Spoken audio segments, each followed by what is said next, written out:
होगा। 2023-24 का बजट सुबह 11 बजे संसद के पटल पर रखा जाएगा। बजट पिछले 2 साल की तरह इस बार भी पेपरलेस बजट होगा। वित्त मंत्री के तौर पर निर्मला सीतारमण का 5वां बजट 2024 के आम चुनाव से पहले मोदी सरकार का आखिरी पूर्ण बजट होगा। कई अहम बदलाव होने की संभावना। संसद भवन में सुबह बजट से पहले कैबिनेट की बैठक होगी। बैठक में बजट पर अंतिम मुहर लगाई जाएगी। वित्त मंत्री दोपहर 3 बजे प्रेस कॉन्फ्रेंस भी करेंगे।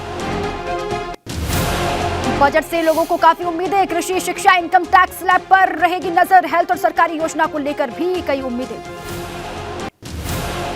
नौकरी पेशा से लेकर बच्चों की पढ़ाई, होम लोन से स्वास्थ्य बीमा तक के नियमों में बदलाव की संभावना है। हर सेक्टर को राहत की उम्मीद है।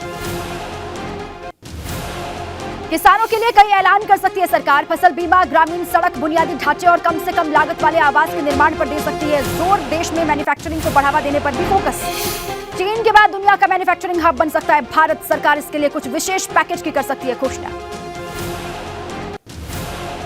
बजट 2023 में मिडिल क्लास को राहत दे सकती है सरकार। विदेशों से इंपोर्ट कर लाए जाने वाले कुछ सामानों पर बढ़ सकती है कस्टम ड्यूटी। 2019 में निर्मला सीतारमण ने किया अपना पहला बजट पेश, जो कि 2018-19 की तुलना में 13.4% था। समय दर समय बजट की राशि बढ़ती गई। 2024 के बजट को लेकर भी यही उम्मीद देश कर रहा है। इस बार बजट में मेक इन इंडिया को बढ़ावा देने के लिए बढ़ाया जा सकता है आयात शुल्क। विदेशों से आने वाला सामान हो सकता है महंगा।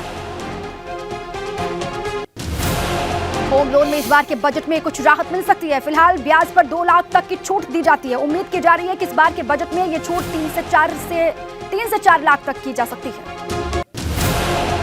हेल्थ बीमा पर मिलने वाली टैक्स में छूट बढ़ सकती है। अभी अपना, पत्नी और बच्चों का स्वास्थ्य बीमा कराने पर 25,000 रुपए और माता का स्वास्थ्य बीमा करवाने पर 50,000 रुपए तक की छूट दी जाती है। बजट में मिलने वाली 50,000 के स्टैंडर्ड डिडक्शन की लिमिट को 70,000 बढ़ाया जा सकता है। वेतनभोगी कर्मचारी और पेंशनर्स को स्टैंडर्ड डिडक्शन के जरिए टैक्स में छूट लेने की सुविधा मिलती है।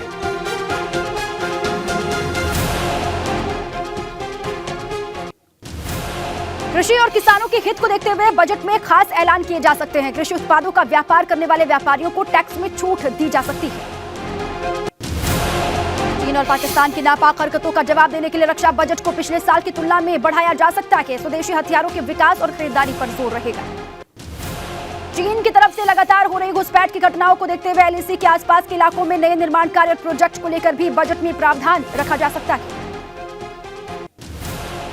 सरकार टैक्स स्लैब और टैक्स रेट्स में बदलाव कर सकती है। सूत्रों के मुताबिक नई कर व्यवस्था के तहत सरकार 30% और 25% टैक्स की दर कम कर सकती है। रेल बजट से जुड़ी लोगों की उम्मीदें। अनुमान है कि 20% तक बढ़ सकता है बजट एलोकेशन। आधुनिक सुविधाओं से लैस वंदे भारत से जुड़ी और भी सुविधाएं आ सकती हैं सामने। रेल बजट में नई ट्रेनों का हो सकता है ऐलान। रेल पटरियों का आधुनिकीकरण और छोटे स्टेशन के डेवलपमेंट पर जोर रहेगा। कवच टेक्नोलॉजी के रोल आउट का प्लान है। पिछले साल रेलवे का बजट 1.4 लाख करोड़ था, जो इस साल बढ़कर 1.8 लाख करोड़ हो सकता है रेल बजट। रेल बजट में वित्त मंत्रालय का focus infra, make in India और स्वदेशी हाई स्पीड ट्रेन जैसे प्रोजेक्ट्स पर रहेगा। हाइड्रोजन ट्रेनों के विकास पर भी रहेगी सरकार की नजर। कश्मीर घाटी को रेल मार्ग से देश के मुख्य हिस्से से जोड़ने वाले चिनाब ब्रिज जैसे रेलवे के अधूरे प्रोजेक्ट्स को पूरा करना रेल बजट की प्राथमिकता रहेगी।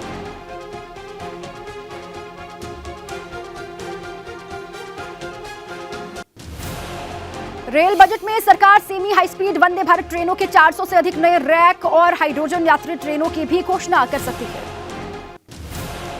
बजट से पहले इकोनॉमी के लिए आई खुशखबरी। जनवरी में जीएसटी से सरकारी खजाने में करीब 1,56 करोड़ रुपए आए। अब तक का दूसरा सबसे बड़ा जीएसटी कलेक्शन है। बजट के प्रचार के लिए भाजपा ने बनाई समिति। 12 फरवरी तक देश के 50 प्रमुख शहरों में केंद्रीय मंत्री, मुख्यमंत्री और पदाधिकारी बजट की जानकारी लोगों तक पहुंचाने के लिए करेंगे प्रेस कॉन्फ्रेंस। केंद्रीय रेल मंत्री अश्विनी वैष्णव आज आम बजट पेश होने के बाद शाम 4:15 बजे रेल भवन में प्रेस कॉन्फ्रेंस को करेंगे संबोधित। 2 फरवरी को राष्ट्रपति के अभिभाषण पर लोकसभा में चर्चा शुरू होगी। चर्चा का जवाब पीएम 7 फरवरी को लोकसभा में और 8 फरवरी को राज्यसभा में देंगे। राष्ट्रपति के अभिभाषण पर चर्चा के बाद आम बजट पर चर्चा शुरू होगी। वित्त मंत्री आम बजट पर बहस का जवाब लोकसभा में 10 फरवरी को दे सकती हैं। मुंबई में लाखों लोगों को बड़ी राहत। महानगर गैस लिमिटेड ने सीएनजी के दाम 2.5 रुपए प्रति किलो कम किए हैं। आधी रात से लागू हुई नई दरें। झारखंड के धनबाद में भीषण अग्निकांड हुआ। आशीर्वाद अपार्टमेंट में आग लगने से अब तक 14 लोगों की जान गई, 17 बुरी तरीके से झुलसे। पीएम मोदी ने जताया दुख, 2-2 लाख आर्थिक मुआवजे का ऐलान किया गया। श्री कृष्ण जन्मभूमि विवाद मामले में आज मथुरा में सुनवाई। जन्मभूमि मुक्ति न्यास के अध्यक्ष के दावे का मामला, विवादित स्थल के सर्वे की मांग। गोरखपुर में शालिग्राम देवशिला रथ नेपाल से कुशीनगर होते हुए गोरखपुर की सीमा में आक्रोश हुआ। कुशीनगर में लोगों ने पूजन किया।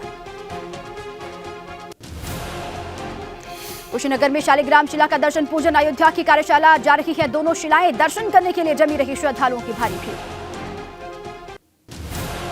अलीगढ़ मुस्लिम विश्वविद्यालय के नदीम तारीन हॉल में हिंदू छात्र के साथ मारपीट, अस्पताल में इलाज जारी। आरोपी युवक पीड़ित छात्र एफआईआर को वापस लेने की दे रही धमकी।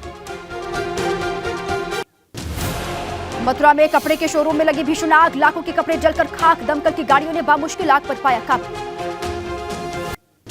इटावा में आगरा हाईवे पर वाहन की टक्कर से बाइक सवार 2 सगे भाइयों की मौत। दवा लेने जा रहे थे दोनों युवक, आरोपी वाहन ड्राइवर मौके से भागा।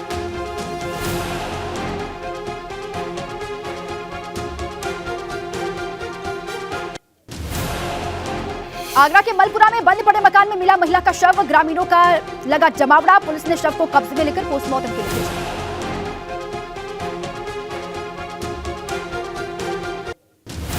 हरिद्वार में नाम बदलकर एक महिला से शादी करने का मामला, जबरन धर्म परिवर्तन का दबाव बनाने वाला युवक गिरफ्तार किया गया। आरोपी अजहर ने लड़की को अपना नाम अजहर बताया था। हाथरस में बिजली चोरी का मुकदमा दर्ज होने और कनेक्शन काटे जाने से नाराज महिला पानी की टंकी पर चढ़ी। मौके पर पहुंची एसडीएम ने दोषी अधिकारियों के खिलाफ कार्रवाई का आश्वासन देकर महिला को नीचे उतारा। औरैया के दिव्यापुर में विदेशी दुल्हन से युवक ने की शादी। न्यूजीलैंड से आई दुल्हनिया को 2 साल पहले ऑनलाइन दिया था दिल। दोनों के माता पिता की रजामंदी से हुई दोनों की शादी, चर्चा का विषय बनी।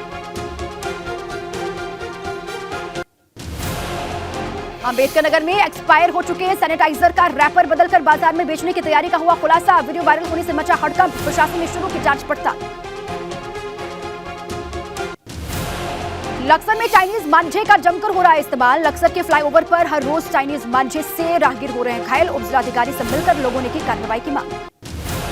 प्रयागराज कोर्ट में हेट स्पीच मामले में सपा अध्यक्ष अखिलेश यादव और एआईएमआईएम प्रमुख ओवैसी के खिलाफ हुई सुनवाई। केस दर्ज करने की मांग पर हुई बहस।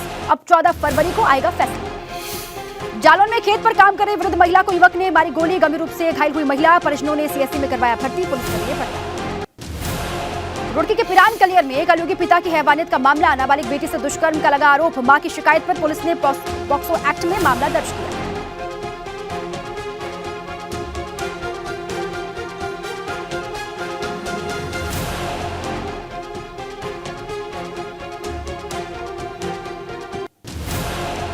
फतेहपुर की पॉक्सो कोर्ट ने रेप के बाद हत्या के मामले में सुनाई फांसी की सजा। 45,000 का लगाया जुर्माना। 2019 में बच्ची से पड़ोसी ने रेप कर की थी हत्या। शव को भूसे के ढेर में छिपाया था।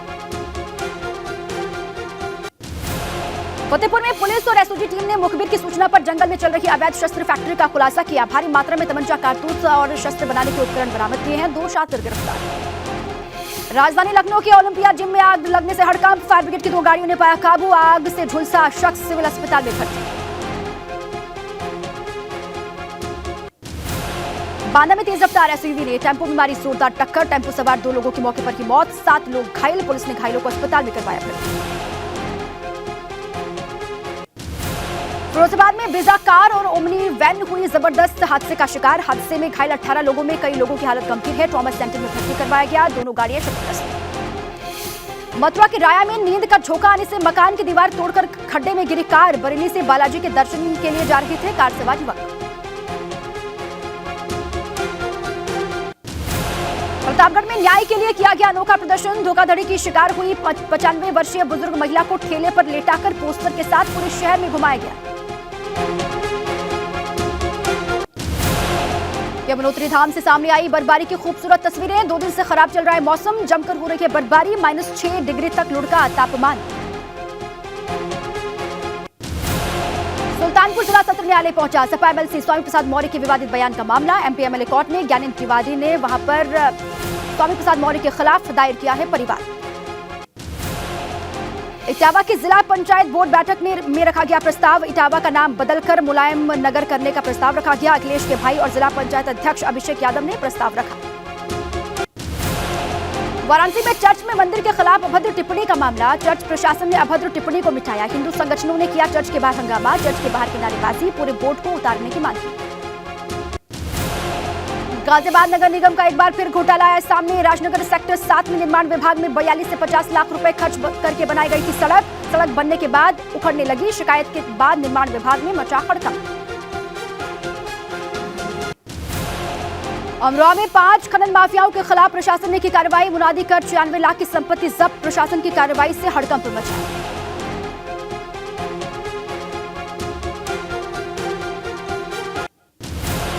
रायबरेली में जिला जेल में बंद कैदी की मौत। जांच में हार्ट अटैक की समस्या आई सामने। कैदी के शव को पोस्टमार्टम के लिए भेजा गया। सहारनपुर में लापता मदरसे के छात्र का खेत में शव मिला। शव मिलने से इलाके में हड़कंप। छात्र के साथ दुष्कर्म की जताई जा रही आशंका। पुलिस कर रही है जांच।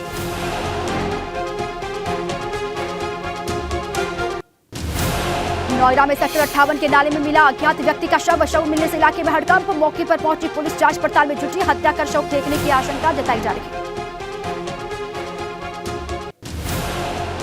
मथुरा में पुलिस ने शातिर चोर को किया गिरफ्तार। चोरी की 9 बाइकें बरामद की। वाहन चोरों के खिलाफ चलाई जा रही अभियान के तहत धरपकड़ की गई है। मथुरा में प्रेमी प्रेमिका ने की आत्महत्या की कोशिश। प्रेमी ने फांसी लगाकर की आत्महत्या। प्रेमिका ने भी जहरीले पदार्थ का किया सेवन। प्रेमिका की हालत गंभीर। कौशाम्बी में युवक को सत्संग में बुलाकर धर्मांतरण कराने का प्रयास। ईसाई धर्म अपनाने पर 1 लाख रुपए दिलाने की पेशकश भी की गई। मामले में पुलिस ने 2 लोगों के खिलाफ दर्ज किया केस। लखनऊ में युवक ने बहनोई की बहन को चाकू से गोदा। घायल अवस्था में हसनगंज पुलिस ने पहुंचाया ट्रॉमा सेंटर। बताया जा रहा युवक बहनोई के बहन से करना चाहता था शादी। एटा में दंपत्ति की हत्या का पुलिस ने किया खुलासा। पुलिस ने मृतक के भाई के साथ 3 हत्यारों को गिरफ्तार किया। साथ ही हत्या में प्रयुक्त हथियार भी बरामद किए। मेरठ में होमगार्ड के बेटों ने एक युवक को गोलियों से भून दिया। युवक की हत्या से इलाके में सनसनी। मृतक के परिजनों ने 4 आरोपियों पर नामजद मुकदमा दर्ज करवाया।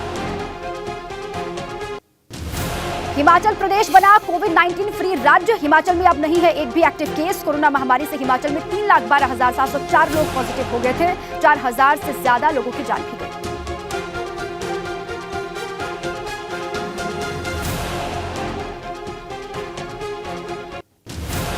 चीन के राष्ट्रपति शी जिनपिंग जाएंगे रूस। यूक्रेन पर हमले के 1 साल पूरा होने पर मॉस्को का दौरा कर दुनिया को संदेश देने की करेंगे कोशिश। भारत और न्यूजीलैंड के बीच फाइनल T20 मुकाबला आज। 3 T20 की सीरीज अभी 1-1 से बराबर पर। शाम 7 बजे अहमदाबाद के नरेंद्र मोदी स्टेडियम में शुरू होगा मुकाबला।